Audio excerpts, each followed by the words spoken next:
नमस्कार दोस्तों, स्वागत है आपका बड़ी खबर बड़े खुलासे में।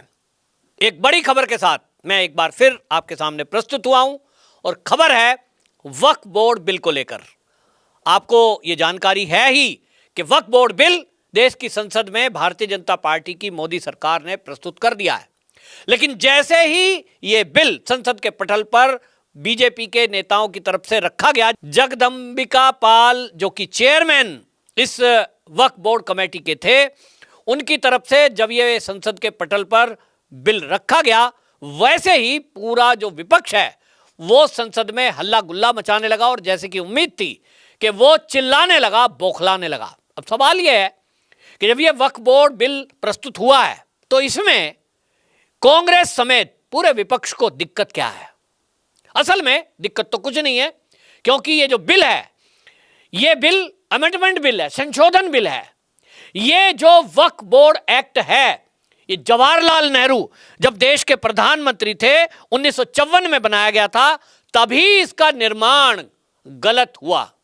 जो इसकी नींव रखी गई वो तुष्टीकरण के कारण से रखी गई। जवाहरलाल नेहरू को लगता था कि ऐसा एक कानून बनाकर वो मुस्लिमों को संतुष्ट कर पाएंगे, मुस्लिम तुष्टीकरण कर पाएंगे और मुस्लिम वोटों को अपने साथ ले जाने में कामयाब रहेंगे। हुआ तो ऐसा ही है कि कांग्रेस के साथ देश का मुस्लिम खड़ा हुआ, क्योंकि वक्फ बोर्ड एक्ट बनाकर जवाहरलाल नेहरू ने देश की करोड़ों अरबों रुपए की संपत्तियां ये वक्फ बोर्ड को सौंप दी। बनाने का मकसद शुरू में यह था कि भारत के अंदर देश की आजादी के बाद जो मुस्लिम कम्युनिटी है वो अल्पसंख्यक थी और अल्पसंख्यकों को अपने धार्मिक प्रचार, अपने शिक्षा और अपने समाज सेवा के लिए उनकी तरफ से मांग की गई कि हमारे पास तो साहब कुछ है नहीं, हम तो अल्पसंख्यक हैं, इस देश में बहुसंख्यक हिंदू है, हमें हमारा धर्म का प्रचार नहीं करने देंगे, हमें तो मदरसे नहीं बनाने देंगे ये हिंदू, हमें ये जो है अपने मस्जिद नहीं बनाने देंगे, हम अपने बच्चों को कैसे शिक्षा दे पाएंगे, इसके लिए हमें सरकार मदद करे। जवाहरलाल नेहरू ने ये कह दिया कि देखिए हम एक्ट बना देते हैं, वक्फ बोर्ड एक्ट, और जो भी मुसलमान अपना इसमें दान देना चाहेगा वो प्रॉपर्टी का दान करेगा। लेकिन जो भारत के मुसलमान भारत छोड़कर बंटवारे में पाकिस्तान चले गए, उनकी जो प्रॉपर्टियां भारत में रह गई, वो सारी प्रॉपर्टियों पर भी अधिकार सरकार के बजाय वक्फ बोर्ड का होगा। यह एक्ट डाल दिया गया। लेकिन इस एक्ट के बाद ये प्रॉपर्टियां बढ़ती चली गई, क्योंकि जहां जहां कांग्रेस की सरकार रही इसमें लूट की छूट वक्फ बोर्ड को दी गई।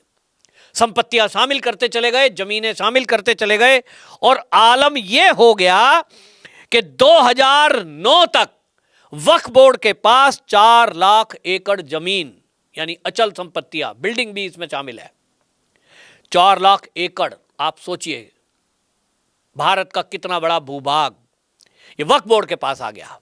लेकिन इसी में कांग्रेस की ही सरकार में 1995 में बदलाव किया गया और इस एक्ट में कांग्रेस की सरकार ने ऐसा कानून डाल दिया जो दुनिया में कहीं नहीं है। उसमें आपको बता दें, वक्फ बोर्ड एक्ट 1995 संशोधन में सेक्शन 85 में उसमें एक प्रावधान कर दिया, सेक्शन 85 में, कि वक्फ बोर्ड जिस भी देश की जमीन पर अपनी उंगली रख देगा कि यह जमीन मेरी है, यह प्रॉपर्टी मेरी है, तो उसको चुनौती देने के लिए आपको वक्फ बोर्ड के ही पास आना पड़ेगा। और वक्फ बोर्ड में टोटल सदस्य जो इस केस की सुनवाई करेंगे वो मुस्लिम कम्युनिटी के होंगे। दूसरा इसमें प्रावधान डाल दिया सेक्शन 85 में कि वक्फ बोर्ड के फैसले को सुप्रीम कोर्ट और हाई कोर्ट में भी चुनौती नहीं दी जा सकती। अब आप समझ रहे हैं कांग्रेस की चाल, कि उसने वक्फ बोर्ड को देश की सुप्रीम कोर्ट जो कि सर्वोच्च न्यायालय है हमारे देश का, उसके ऊपर केवल संसद है, लेकिन कांग्रेस ने तुष्टीकरण के कारण यहां हदों को पार कर दिया और सुप्रीम कोर्ट से भी ऊपर ज्यादा पावर अगर किसी को दी तो वक्फ बोर्ड को दे दी। और वक्फ बोर्ड ने फिर क्या किया, जो 2009 तक वक्फ बोर्ड के पास 4 लाख एकड़ प्रॉपर्टी थी, 2022 आते आते वो 8,65,644 एकड़ में बदल गई। सोच रहे हैं, डबल हो गई। मोदी सरकार आई 2014 में, तभी से ये दिखाई दे रहा था कि किस तरह से पूरे देश के अंदर असंतोष है, और इतना ही नहीं, 500 साल पुराने मंदिरों पे भी वक्फ बोर्ड अपना दावा ठोक रहा था। यहां तक कि देश की जो संसद है, अब तो नई संसद मोदी जी ने बना दी है, और सेंट्रल विस्टा प्रोजेक्ट पूरा इसी को ध्यान में रख के बनाया गया कि दिल्ली में कई ऐसी प्रॉपर्टियां हैं प्राइम लोकेशन की जो कांग्रेस की सरकार 2014 में थी, यानी मनमोहन सिंह की सरकार थी, उन्होंने ये जब समझ लिया कि सरकार जाने वाली है, मुस्लिम तुष्टीकरण के कारण प्राइम लोकेशन की दिल्ली की कई जमीनें वो वक्फ बोर्ड को दे दी। तो बीजेपी के समझ में आया कि इनको देखो, जहां चाहे जिस भी मंदिर की प्रॉपर्टी को कह देते हैं जो 500 साल पुराना मंदिर है, क्योंकि मुगल तो 500 साल पहले इस देश में वो ना तो वक्फ बोर्ड था, वक्फ बोर्ड तो जवाहरलाल नेहरू ने 1954 में बनाया है, और दावा कर रहे हैं 500 साल पुराने मंदिर पर। दावा कर दिया इन्होंने कृष्ण जन्मभूमि के मंदिर पर, दावा इन्होंने कर दिया जो आपका काशी का श्रृंगार गौरी मंदिर है उस पर। तो ये मैटर जब पूरे देश की अदालतों में चल रहे थे, तो अदालतों में चलते हुए जो देश में चल रहे हैं उसमें क्योंकि कानून बना दिया है कि आप निचली अदालत में अगर केस हार जाते हैं, आप उसको अपील कहां करेंगे, तो अपील आप हाई कोर्ट जाएंगे। लेकिन यहां कांग्रेस ने तुष्टीकरण की हदों को पार करते हुए 1995 में यह कानून बना दिया कि आप हाई कोर्ट में अपील ही नहीं कर सकते, आप सुप्रीम कोर्ट में उसकी सुनवाई ही नहीं कर सकते। तो आम आदमी का क्या होता था, निचली अदालत से उसको न्याय नहीं मिला तो वक्फ बोर्ड का अधिकार हो गया, उस व्यक्ति को प्रॉपर्टी छोड़नी पड़ती थी। और ये जो तुष्टीकरण के कारण कांग्रेस ने किया, इसका नतीजा आज ये है कि हमारे देश में रेलवे और सेना के बाद तीसरे नंबर पर ये वक्फ बोर्ड के पास प्रॉपर्टियां हैं, जहां चाहे जिस प्रॉपर्टी पर अपना हाथ रख देते हैं, और देश के अंदर प्राइम लोकेशन पर शहर के अंदर अरबों खरबों की प्रॉपर्टियां वक्फ बोर्ड के पास है। यहां तक कि रेलवे की प्रॉपर्टी पर भी कई जगह कब्जा जमाया हुआ है। कोर्ट में केस चलते हैं, और कोर्ट में केस चलने में कानून आड़े आता है, क्योंकि कानून संशोधित कांग्रेस की सरकार में 1995 में कर दिया गया था। और इसीलिए जरूरत महसूस हुई कि देश में अगर हाईवे बनाने हैं, देश में अगर एयरपोर्ट बनाने हैं, देश में यदि स्कूल और अस्पताल बनाने हैं, देश में अगर रेलवे की लाइन का दोहरीकरण करना है, तो जहां जब सरकारी योजना कोई आती है वहां वक्फ बोर्ड अड़ जाता है। ये तो हमारी है जी, हम तो नहीं देते जी, क्योंकि देश का विकास रोकना है। और क्योंकि कानून में प्रावधान है कि सुप्रीम कोर्ट में भी इसको चुनौती नहीं दिया जा सकता, तो सरकार ने इस पर चिंतन किया और तय किया कि हम इस एक्ट में बदलाव करेंगे। और इसीलिए 2024 में भारतीय जनता पार्टी की मोदी सरकार ने इसमें बदलाव करने के लिए यह प्रावधान किया कि इसमें अब ये जो वक्फ बोर्ड किसी पे भी दावा करेगा, नंबर एक तो ये कि अभी तक इसमें टोटल मुस्लिम कैंडिडेट होते थे, अब यह तय किया गया कि इसमें कम से कम 2 सदस्य राज्य स्तर पर इसमें गैर मुस्लिम रहेंगे। नंबर 2, एक इस एक्ट में बदलाव किया गया कि इसमें सरकार का एक नुमाइंदा एसडीएम लेवल का भी मध्यस्थता के लिए रहेगा, जो ये बताएगा कि ये जो प्रॉपर्टी पर वक्फ बोर्ड दावा कर रहा है, ये वक्फ बोर्ड की संपत्ति है भी या नहीं, सरकारी रिकॉर्ड क्या कहता है। यदि किसी सरकारी दस्तावेज में एसडीएम के पास कार्यालय में ये दस्तावेज में लिखा है कि 4 पीढ़ी पहले यदि ये किसी हिंदू की थी, मंदिर की थी, या किसी मुस्लिम की ही थी, क्योंकि देश के अंदर ऐसी लाखों प्रॉपर्टियां हैं जो मुस्लिम समाज के ही लोगों की थी, लेकिन उस पर वक्फ बोर्ड का अपना अधिकार जताकर गरीब लोगों से वो संपत्तियां ले ली गई। मोदी सरकार का कहना यह है कि हम वो प्रॉपर्टियां वक्फ बोर्ड से वापस लेंगे और उनको उन्हीं गरीबों को वापस देंगे जिनका वो असली मालिक थे। लेकिन विपक्ष इस पर संसद में हल्ला कर रहा है। विपक्ष जेपीसी की रिपोर्ट को फर्जी बता रहा है। मल्लिकार्जुन खड़गे, जो कि कांग्रेस के बड़े नेता हैं, अध्यक्ष हैं, वो कहते हैं संसद में कि ये जेपीसी की रिपोर्ट फर्जी है। सोचिए कितना गंभीर विषय है। जेपीसी, ज्वाइंट पार्लियामेंट्री कमेटी, जो कि भारत की सबसे ताकतवर कमेटी होती है, उसमें ऐसा नहीं है कि केवल बीजेपी के सदस्य उसमें सांसद सदस्य होंगे, उसमें ओवैसी जैसे लोग भी हैं, कांग्रेस के लोग भी हैं, टीएमसी के लोग भी हैं, समाजवादी पार्टी के सदस्य भी हैं उसमें सांसद। लेकिन आज संसद के अंदर यह कह देना कि वो जेपीसी कमेटी फर्जी है, उसकी रिपोर्ट फर्जी है, यह उस जेपीसी कमेटी यानी ज्वाइंट पार्लियामेंट्री कमेटी का अपमान है। लेकिन कांग्रेसियों को एक आदत पड़ गई है कि देश में लोगों को भड़काओ, देश में दंगे कराओ, देश में अराजकता पैदा करो।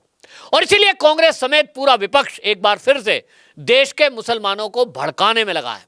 उसको लगता है जैसे सीएए के मुद्दे पर देश के मुसलमानों को भड़काया था, इसी तरह एक बार फिर से जो कम पढ़े लिखे मुसलमान देश में हैं, उनके हाथ में पत्थर देकर ये फिर से आंदोलन करा देंगे, देश में दंगे करा देंगे।